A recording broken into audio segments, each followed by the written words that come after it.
Pusat Edukasi Anti Korupsi KPK mempersembahkan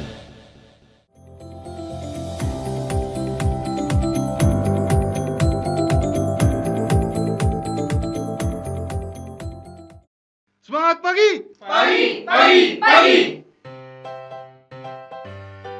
Pengertian bentuk-bentuk contoh kasus dan penyebab korupsi.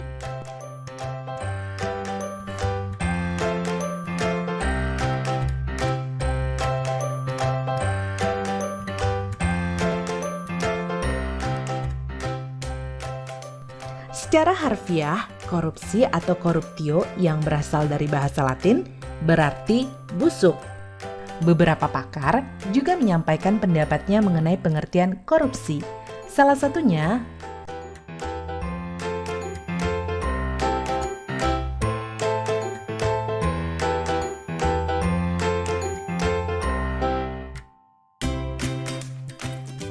korupsi sudah sangat meresahkan.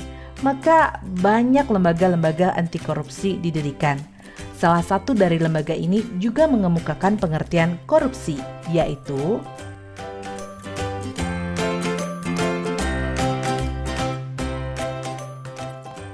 secara yuridis, definisi korupsi telah jelas dan gamblang tertulis dalam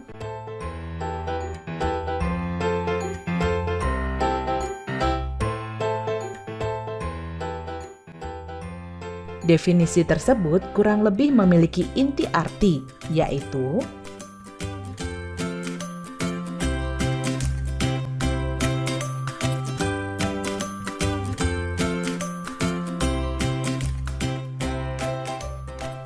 sesuai Undang-Undang Nomor 31 Tahun 1999, tindak pidana korupsi atau tipikor terbagi menjadi 7 bentuk yang pada awalnya dibagi menjadi 30 bentuk.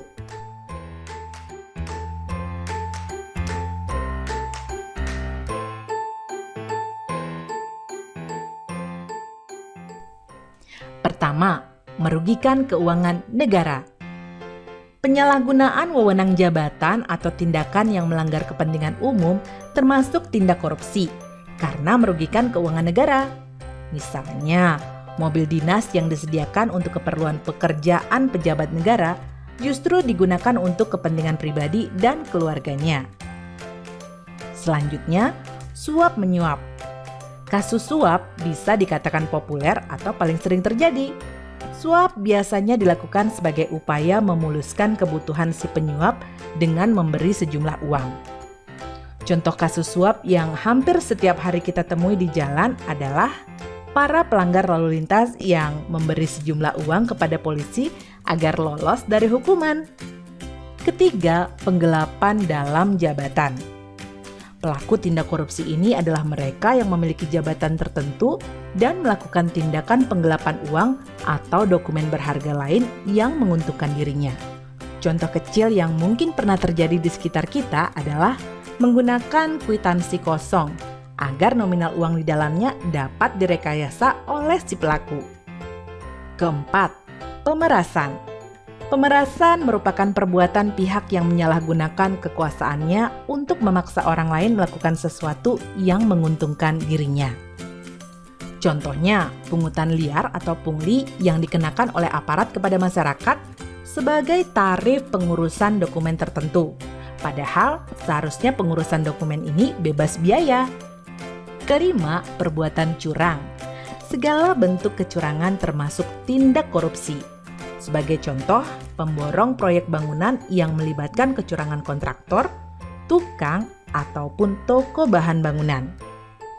Keenam, benturan kepentingan dalam pengadaan, atau yang dikenal dengan conflict of interest.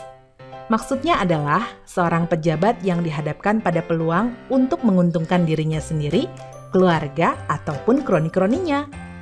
Misalnya, meskipun dilakukan tender dalam proyek, pegawai negeri ikut terlibat dalam proses dengan mengikut sertakan perusahaan miliknya. Terakhir adalah gratifikasi. Tindak pidana korupsi ini sangat dekat dengan masyarakat. Bahkan banyak yang tidak sadar bahwa secara tidak langsung mereka melakukan gratifikasi. Gratifikasi merupakan pemberian hadiah dalam bentuk apapun kepada pejabat publik dengan harapan adanya timbal balik dari si penerima. Hadiah yang diberikan bisa berbentuk tiket perjalanan gratis, paket liburan gratis, parsel hari raya, dan lain sebagainya. Anda dapat mencari contoh-contoh lain dari tindak pidana korupsi, agar Anda dapat lebih waspada akan tindak pidana korupsi yang mungkin terjadi di sekitar. Dari penjelasan ketujuh bentuk korupsi dan contohnya, dapatkah Anda menelaah apa yang menyebabkan pelaku melakukan berbagai tindak korupsi tersebut? Menurut Ghosn Theory, faktor-faktor penyebab korupsi ini meliputi 1. Greeds atau keserakahan, 2. Opportunities atau kesempatan, 3. Needs atau kebutuhan, dan 4. Exposure atau pengungkapan, yang berarti konsekuensi yang dihadapi oleh pelaku kecurangan apabila pelaku terbukti bersalah. Pendapat lain menyebutkan bahwa korupsi dapat terjadi karena terpaksa, memaksa, dan dipaksa. Anda dapat mencari tahu lebih lanjut tentang ketiga penyebab korupsi tersebut untuk meyakinkan Anda bahwa motif pelaku dalam melakukan korupsi itu beragam. Setelah mempelajari modul ini, maka Anda akan lebih disiplin, jujur, dan bertanggung jawab dalam melakukan apapun sebagai upaya untuk menghindari berbagai tindak korupsi.